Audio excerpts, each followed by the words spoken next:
seems a covenant of salt to me, since it's only used twice, is with priests and kings, and it's perpetual.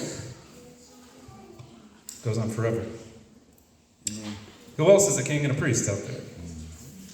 Genesis 14:18, then Melchizedek, king of Salem, brought out bread and wine. He was priest of the God Most High. Psalms 110:4. The Lord has sworn and will not change his mind. You are a priest forever, according to the order of Melchizedek. Hebrews 1:8 says, but of the Son he says, your throne, O God, is forever and ever, and the righteous scepter is the scepter of his kingdom. And Hebrews 5:9 says, and having been made perfect, he became to all those who obey him the source of eternal salvation, being designated by God as a high priest, according to the order of Melchizedek. It's a king and a priest. Covenant of salt. Okay, so I know you're probably saying, Michael, I'm confused still. How am I the salt of the earth? Right? How am I the salt of the earth? I'm just giving you historical backgrounds where it was used. Yeah. So, are you Morton? Are you pink salt? Sea salt? Okay, so let's go here. So, again, this is just what I've read into the text.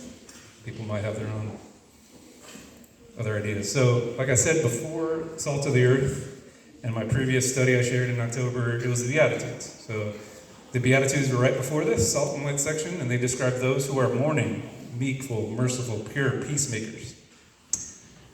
Okay, I can't go by those attributes, right? Those appear to be attributes that start from the heart that He changed me and you. And some of them, there's always, blessed are those who merciful, you'll receive mercy. But some of them, they receive the kingdom of heaven, and they will inherit the earth. So I just want you to highlight those two. So it's the same people, guys. You can't just take it out of context. So he's speaking to these people. The next section is salt and light. He's saying you are salt and light. He just told them that they were meek, merciful, pure peacemakers. Okay, in Genesis, God says, let us make man in our image according to his likeness, and let him rule or have dominion over the fish of the sea and the birds of the sky.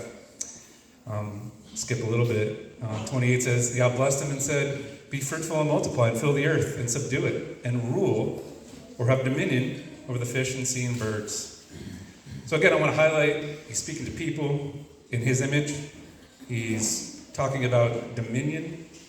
So in Beatitudes, we will be given the kingdom of heaven. We will inherit the earth. In Genesis, he's saying, I'm giving you our dominion over these things, over this earth. So, as mentioned on the last slide, under the Levitical law, salt was added to every grain offering. So the priests would add it to an offering. Okay. So taking these elements together, it would appear that dominion, or ruling over the earth, is a priestly task given to mankind, whereby we receive the raw material of creation, or salt, work within it as his stewards, and offer it back to God. So in the Old Testament, the priest received the gift of grain, seasoned it with salt, and offer it back to him in the form of bread and grain offerings. So here in the Sermon on the Mount, Yeshua seems to be indicating that the priests, quote unquote, themselves become the salt which flavors the offering so that God will receive it. Let me explain some more. If you're following, that's awesome. This was the part I was worried about the most. A spiritual priesthood. What am I talking about here? 1 Peter 2 says, you are as living stones are built up a spiritual house, a holy priesthood to offer up spiritual sacrifices acceptable to Yah through Yeshua. Amen. Psalms 27 says, and now shall mine head be lifted up, and mine enemies round about me. Therefore I will offer in his tabernacle sacrifices of joy. I will sing praises unto God. May my prayer be set before you like incense. May the lifting up my hands be like evening sacrifice. Psalms 141. Hebrews 13 says, through him, then we should offer up the sacrifice of praise continually. Everything that is the fruit of the lips confessing his name. Fruits of the Spirit, things that come into your mouth, is a sacrifice to him, is a praise to him. Spiritual priesthood. But if the salt has become tasteless, how can it be made salty again? Any ideas how salt can become tasteless? Before I started researching the words and doing a deep dive, I had no idea. how can salt become tasteless again? So if we're talking spiritual priesthood, you're the priest in some sense. Can you become salty? Oh, jeez. Mark 9 says, salt is good, but if the salt becomes unsalty, with what will you make it salty again? Have salt in yourself and be at peace with one another. That's how you can get your salt back, is be peaceful with one another. If you're not being peaceful, your salt has become tasteless. Colossians 4:6, let your speech always be with grace, as though seasoned with salt, so that you will know how to respond to each person. So if we are these quote-unquote spiritual priests, however you want to say that, if we are blessed, if we are meek and merciful, and our salt becomes unsalty, how do we get back on? Be peaceful, be graceful to other people. So what I'm saying here is that being salt to the earth, to others, is a priestly order, where if you fall off, or if your salt loses its flavor, you can check yourself by being peaceful and graceful and the other fruits of the Spirit with others. What do you guys think? Very good. Get what you need. Okay, so light. It's more straightforward, but I do want to share and kind of focus on something with this. So Matthew 5 says, you are the light of the world. A city set on a hill cannot be hidden. Nor does anyone light a lamp and put it under a basket, but on the lampstand, and give light to all who are in the house.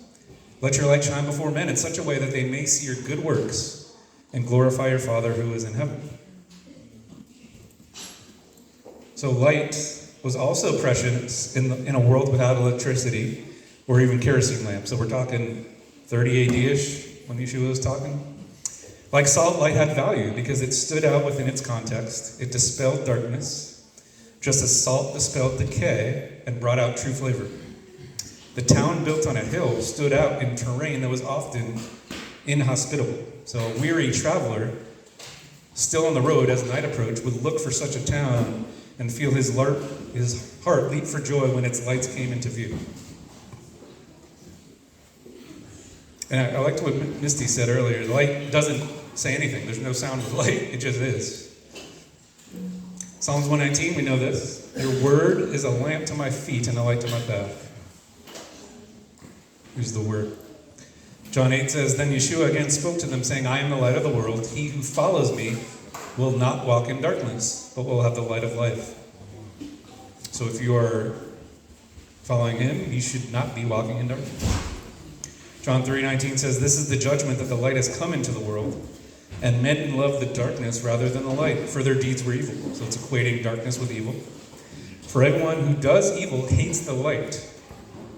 Like cockroaches, they don't go towards the light, they scurry away. And does not come to the light for the fear that his deeds will be exposed.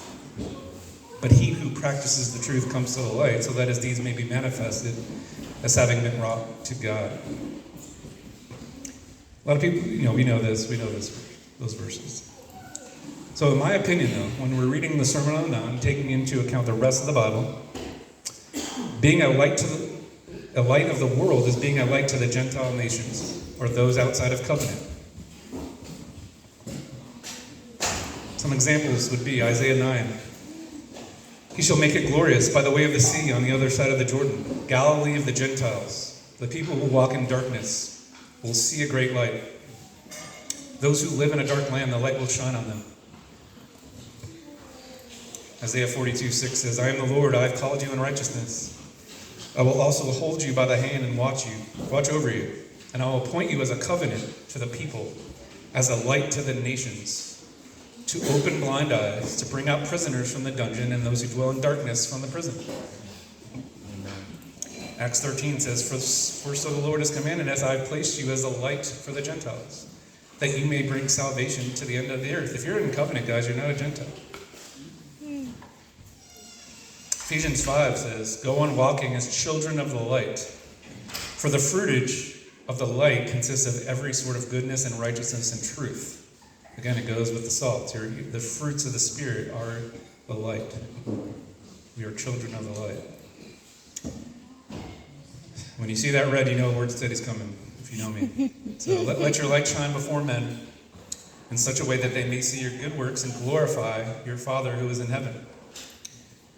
That word's only used one other time, so doxasosin used twice here in Matthew.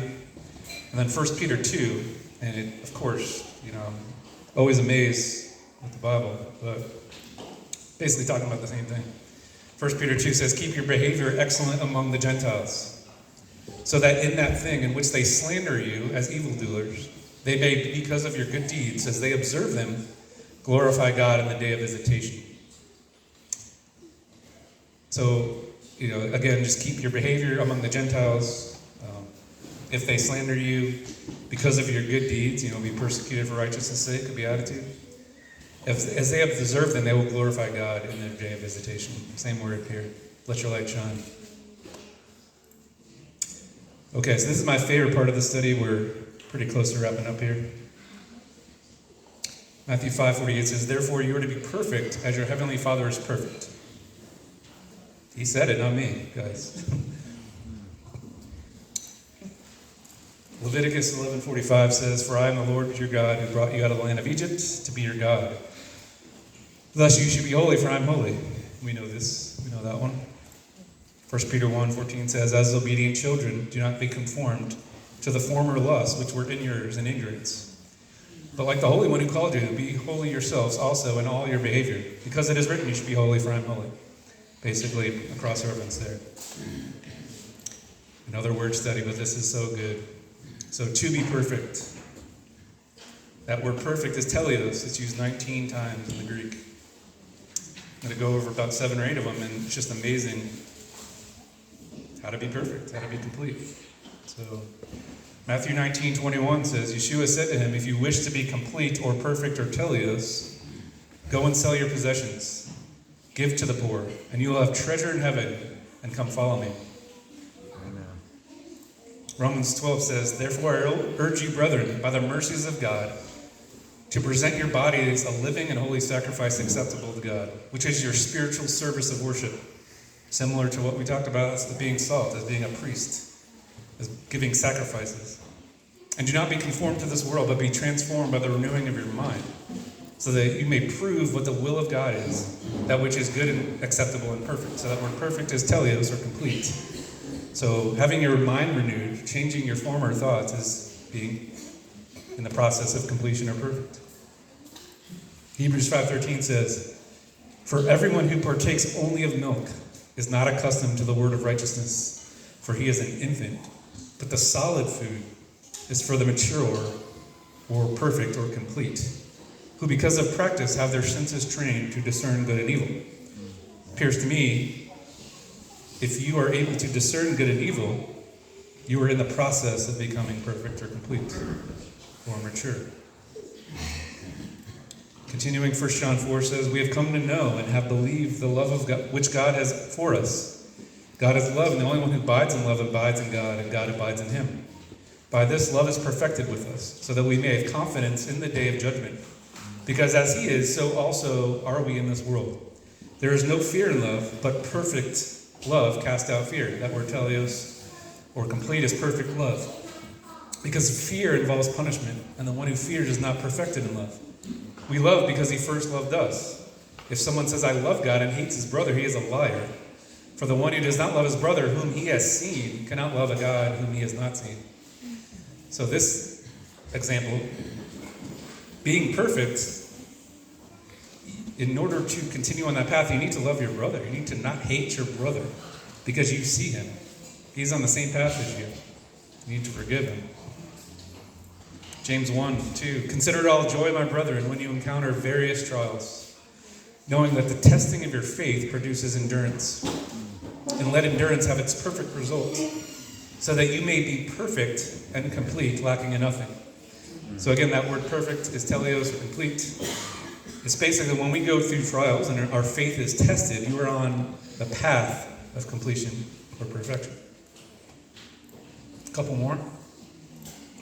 James 1:23, for if anyone is a hearer of the word and not a doer, he is like a man who looks at his natural face in a mirror. For once he has looked at himself and gone away, he has immediately forgotten what the kind of person he was. But the one who looks intently at the perfect law, the complete law, the law of liberty, and abides by it, not having become a forgetful hearer, but an effective doer, this man will be blessed in what he does. So that word teleos it's talking about the law of God, complete. And being a doer of it is you are on the road of completion. I think this is the last one. James 3 says, let not many of you become teachers, my brethren, knowing that as such we will incur a stricter judgment. For we all stumble in many ways. If anyone does not stumble in what he says, he is a perfect man. If you are not stumbling, you are perfect. Able to bridle the whole body as well. Now, if we put the bits into horses' mouths so that they will obey us, we direct their entire body as well. Look at the ships also. Though they are so great and are driven by strong winds, are still directed by a small rudder, wherever the inclination of the pilot desires. So also the tongue is a small part of the body, yet it boasts of many great things. Again, if we are on the road of completion and perfection, the controlling of the tongue, we need to control our tongue. So I'm not going to leave you hanging. I know that was a lot, and so I'm going to summarize for you. Let's do a summary on how to be perfect. Sell your possessions. Now, I'm not saying we all have to, but I think it was the rich man's stronghold. What's yours? Do you have a stronghold that you're not willing to let up? It appears in order for you to be complete or perfect, you got to give that up.